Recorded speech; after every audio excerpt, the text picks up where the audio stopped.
put, I will not support a bill that is this consequential without thoroughly understanding the impact that it'll have on our national debt, our economy, and most importantly, all of our American people.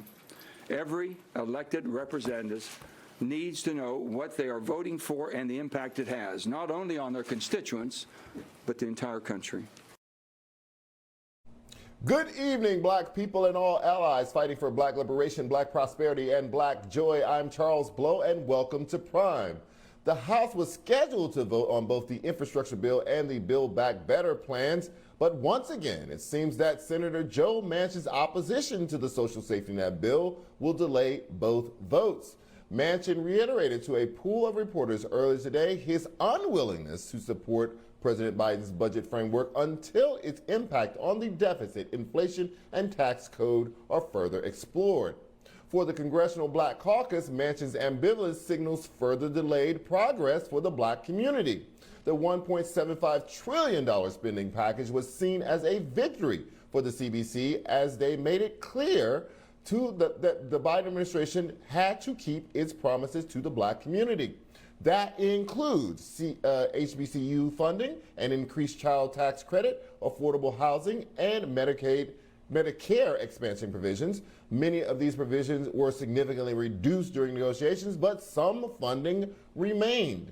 As a show of support, CBC Chair Joyce Betty spoke during a press conference about the importance of the infrastructure and the Build Back Better plans, despite their imperfections.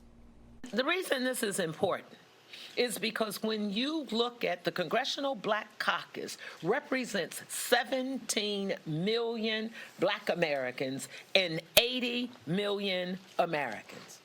But let's look at the issues, the disparities, and what we're fighting for in these two bills. We've been at the table. While it's not a perfect ending, it is a lot of progress. While the CBC views Biden's economic agenda as a pathway to progress, others view many of the plan's provisions as a debt owed to the black community for carrying Biden to the White House. But the payment on that debt continues to be delayed by opposition from Senators Manchin and Sinema. Joining us to discuss the CBC's role and expectations of Biden's economic agenda is Texas Congresswoman Sheila Jackson Lee. Representative Jackson Lee, thank you so much for joining us tonight. So what is your view on how good for the black community the Build Back Better, both these bills actually, but specifically the Build Back Better portion of the bill? It's transformational.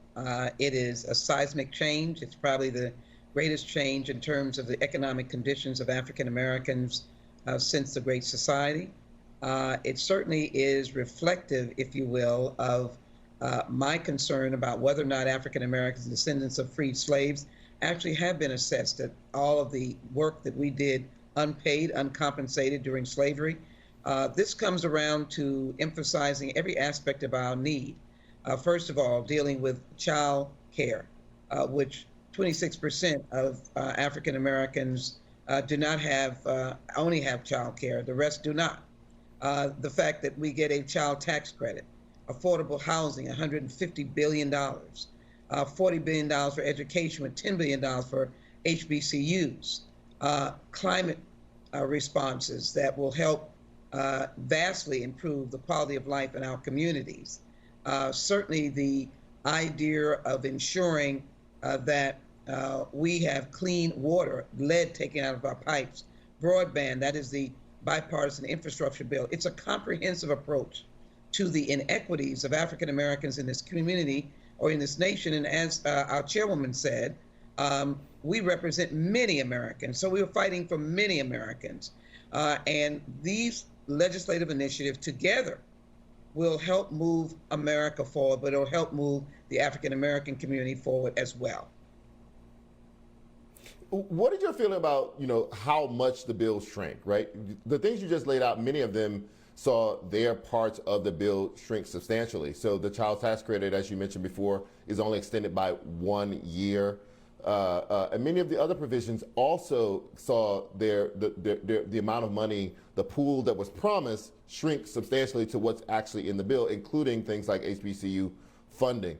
What is your feeling about how much it shrank? Do you still believe that there's enough there that it actually provides, make sure that Biden is fulfilling his promises to the Black community? Well, absolutely, Charles, at this time. I obviously supported $3.5 trillion. I thought over a 10-year period for a country the size of the United States, it was well deserved. It's tragic when we are happily, our friends on the other side of the aisle, Republicans, of course, to vote for the trillion plus or more tax cut that Donald Trump wanted to give or did give, and made sure that that money went to the top 1%. We know that there are individuals in our own caucus that are, in quotes, fiscally conservative. I frankly believe that they didn't understand the details of the initial package. I know that President Biden was sincere in his commitment for the $3.5 trillion.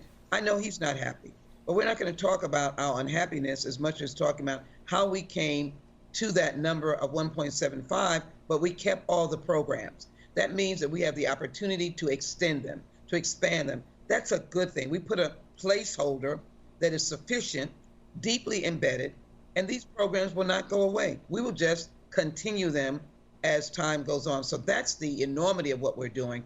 We're putting programs on the agenda of the American people, giving them to them. A child tax credit or child tax cut, it's not going to end soon. The idea of expanded child care, not going to end soon. The 3 to 4-year-old pre-K for every single child cannot end soon. And then the rebuilding, rehabbing of public housing that has not seen a facelift for as long as they've been built. And of course, to end evictions by creating more affordable housing. These are things that no one is going to go back on. So I believe the 1.75 added to the dollars in the bipartisan infrastructure bill will really focus on low-income communities, communities where African Americans live, working Americans, essential workers, all of whom are in the African American community. But how can you be so sure that no one's going to go back on those things? So, for instance, the child tax credit. If Republicans take over the House or Senate in 2022, which is likely, I don't know if it will happen or not, but it's likely, they could very well say that they don't want to extend the child tax credit. I mean, part of what seems to be happening is Democrats are putting a lot of things out into people's hands, into the public's hands, and saying, you're going to love this so much, you're going to demand that your representatives keep it for you in perpetuity. How likely is that, though? Because Republicans have basically said they don't like any of this, and the moment that they get a chance to rescind it, they're going to do it. Well, Charles, you remember they still do not like the Affordable Care Act, and they have tried over and over and over again to undermine, eliminate, reject, pull down the Affordable Care Act, and they have not been successful. We're now expanding the Affordable Care Act with responding to now the millions of persons who've been uninsured, 766,000 in Texas, by expanding the Affordable Care Act to give to those who missed the expanded Medicaid in 12 states, Republican states. Now these individuals, many of them African Americans, I'd like to say mostly, will now be able to get their health insurance for practically zero under the Affordable Care Act. I just think that when you plant a seed, when you invest in people, when people begin to understand that the child tax cut that comes per child has helped them keep a roof over their head, buy necessities like food, diapers, milk, I think it's going to be pretty hard on Republicans to try to snatch this from us. Now, I'm not going to accept their victory. I'm going to accept the fact that Democrats will be reelected in the majority, and we'll carry on with President Biden into 2024. And we'll keep these programs, but more importantly, we will see the value of them and they will grow.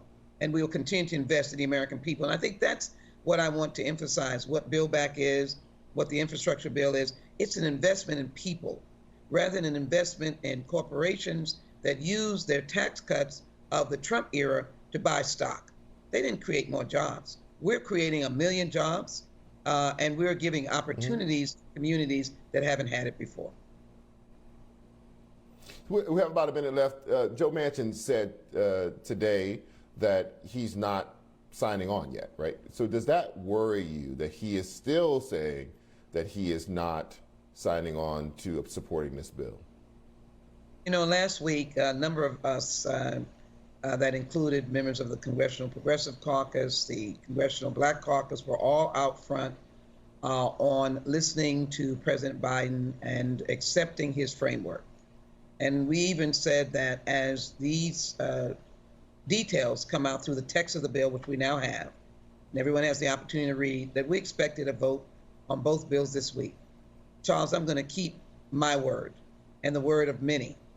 There will be a vote on both of these bills in the House this week.